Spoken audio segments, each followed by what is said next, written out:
Welcome to Jayanthi's kitchen. அனைவருக்கும் வணக்கம். ஒரு ஸ்வீட் தாங்க செய்ய போறோம். சுழியம் செய்ய போறோங்க. அதில் பச்சை பயிறு சேர்த்துருக்குறோங்க. நம்ம குழம்புல போட்டால் கூட பச்சை பயிறு சாப்பிட மாட்டாங்க, குழம்பா வச்சோம்னா கூட. இது ஸ்வீட்டாக செஞ்சு கொடுத்தோம்னா மேலே அரிசி மாவு, உள்ள அந்த பச்சை பயிறு ரொம்ப உடம்புக்கு ஹெல்த்திங்க. அது இது மாதிரி செஞ்சு கொடுத்தோம்னா வீட்டில் இருக்கிறவங்க எல்லாரும் விரும்பி சாப்பிடுவாங்க. வாங்க வீடியோக்குள்ள போகலாம். அது எப்படி செய்யறதுன்னு பார்க்கலாம். சுழியம் செய்யறதுக்கு தேவையான பொருட்கள் பார்க்கலாங்க. இது பச்சரிசி மாவு. பச்சரிசி 1/2 கிலோ ஊற வச்சு, உளுத்தம்பருப்பு ஒரு 100 கிராம் சேர்ந்து ரெண்டுத்தையும் நைஸா அரைச்சி வச்சிருக்கிறேன். இது பச்சை பயிறு 1/4 கிலோ ஊற வச்சு வச்சிருக்கிறேன். வெல்லம் 200 கிராம், ஏலக்காய் ஒரு 4-5 எடுத்து வச்சிருக்கிறேன். தேங்காய் 1/2 மூடி தேங்காய் துருவி வச்சிருக்கிறேன். இந்த ஊற வச்ச பச்சை பயிரை குக்கர்ல சேர்த்துருக்குறேங்க. இது ஒரு 2 விசில் வரட்டும், வேக வச்சு எடுத்துக்கலாம்.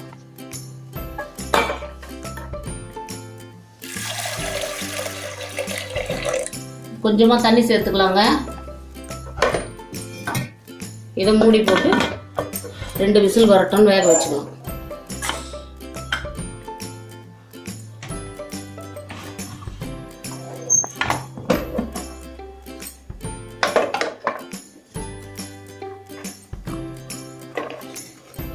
நல்லா தண்ணி எல்லாம் சுண்டி நல்லா வெந்துட்டு இருக்குதுங்க. இதை நல்லா அப்படியே மசி வச்சுக்கலாங்க. இப்படி கரண்டியில் அழுத்தினோம்னா நல்லா மசிஞ்சிடும்.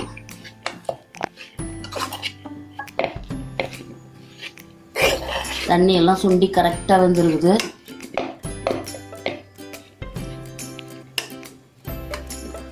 ஒரு பேன் வச்சு அதில் கொஞ்சம் நெய் சேர்த்துக்கலாங்க. நெய் சேர்த்துட்டு துருவி வச்ச தேங்காவை சேர்த்துடலாம். அதில்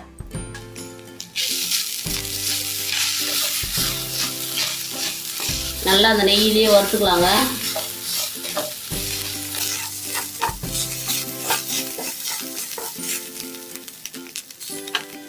இந்த ஏலக்காய் தூள் சேர்த்துடலாம். இது எடுத்து தனியா வச்சுக்கலாம். இந்த காயில இந்த வெல்லத்தை சேர்த்துடலாம். இதில் கொஞ்சம் தண்ணி சேர்த்துக்கலாங்க. இதில் கொஞ்சமாக தண்ணி சேர்த்துக்கலாங்க. வெல்லம் மூழ்கிற அளவுக்கு தண்ணி சேர்த்துக்கலாம். இது வெல்லம் கரையிட்டோம். அப்படியே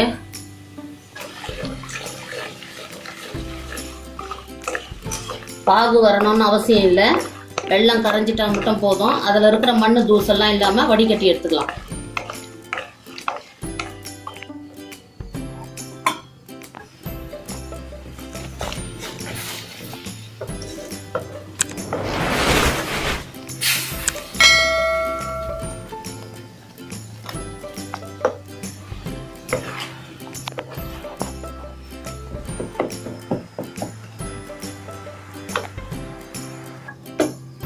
இந்த வெல்லத்தை இந்த தேங்காய் வறுத்தமே அதிலேயே வடிகட்டிக்கலாங்க.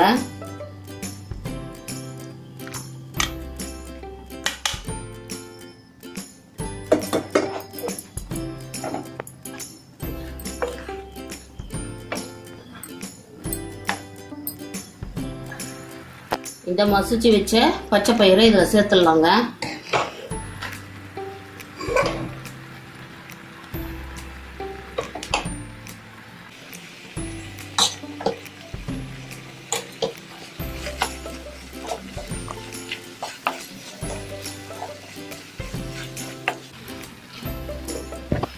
இதை நல்லா அப்படியே கலந்து விட்டுக்கலாம். கொஞ்ச நேரத்தில் நல்லா திக்காயிடும்.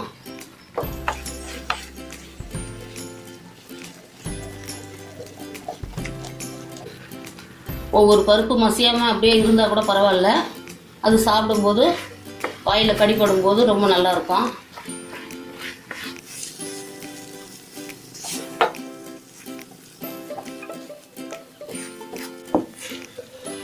இது நல்லா அப்படியே சுருண்டு வருது பாருங்க. இதை எடுத்து இப்போ ஆற வச்சுக்கலாம். கொஞ்ச நேரம் ஆறட்டன்ட்டு உருண்டை பிடிச்சிக்கலாம். இதை கடலை பருப்பில் கூட செய்யலாம். இந்த பூர்ணத்தை பாசி பருப்பில் செஞ்சாலும் ரொம்ப டேஸ்ட்டாக இருக்கும். கடலை பருப்புனாலும் செய்யலாம். அதையும் ஒரு 2 மணி நேரம் நல்லா ஊற வச்சுட்டு இதே மாதிரி வேக வச்சு தான் மசிய வச்சு இது மாதிரி பூர்ணமாக செஞ்சுக்கணும். நான் பாசி பயிர் போட்டிருக்கிறேன்.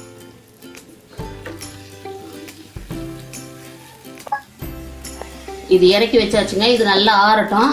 சில்லுன்னு ஆறின பிறகு உருண்டை பிடிச்சி வச்சுக்கலாம். அதுக்குள்ள நான் கடாயை வச்சு அதில் ஆயில் சேர்த்துறேன்.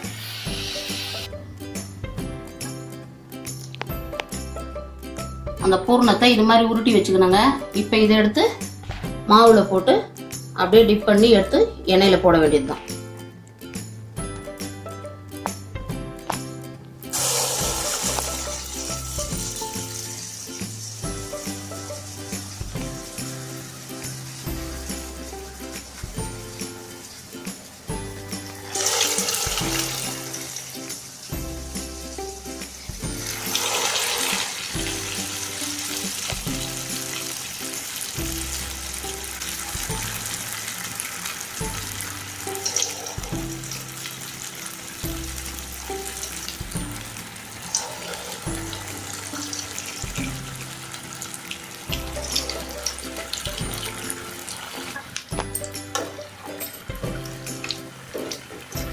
இது அப்படியே அடியில் போய் எண்ணெயில் உட்காந்துக்கும். இதை நம்ம லேசாக எடுத்து திருப்பி விடணும்.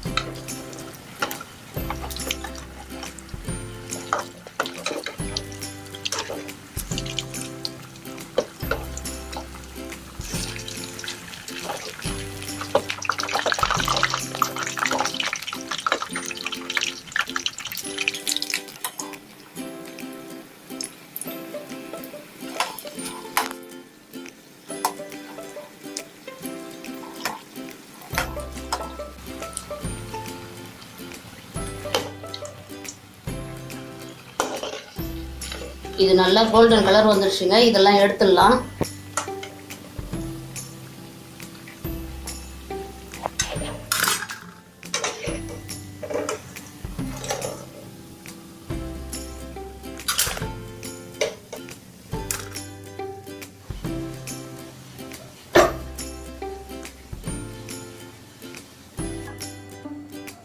பாசிப்பருப்பு சுழிய ரெடி ஆயிடுச்சுங்க. இது மாதிரி நீங்களும் செஞ்சு பார்த்துட்டு கமெண்ட்ல சொல்லுங்க. ஜெயந்திஸ் கிச்சனுக்கு சப்ஸ்கிரைப் பண்ணுங்க. பக்கத்தில் இருக்கிற பெல் பட்டன் அழுத்தி ஆல் கொடுத்துருங்க. நம்ம சேனலை புதுசாக பார்க்குறவங்க சப்ஸ்கிரைப் பண்ணிட்டு லைக் பண்ணுங்க. நீங்க பண்ற லைக் தான் எனக்கு உற்சாகத்தை கொடுக்கும். அடுத்த வீடியோவில் பார்க்கலாம். நன்றி, வணக்கம்.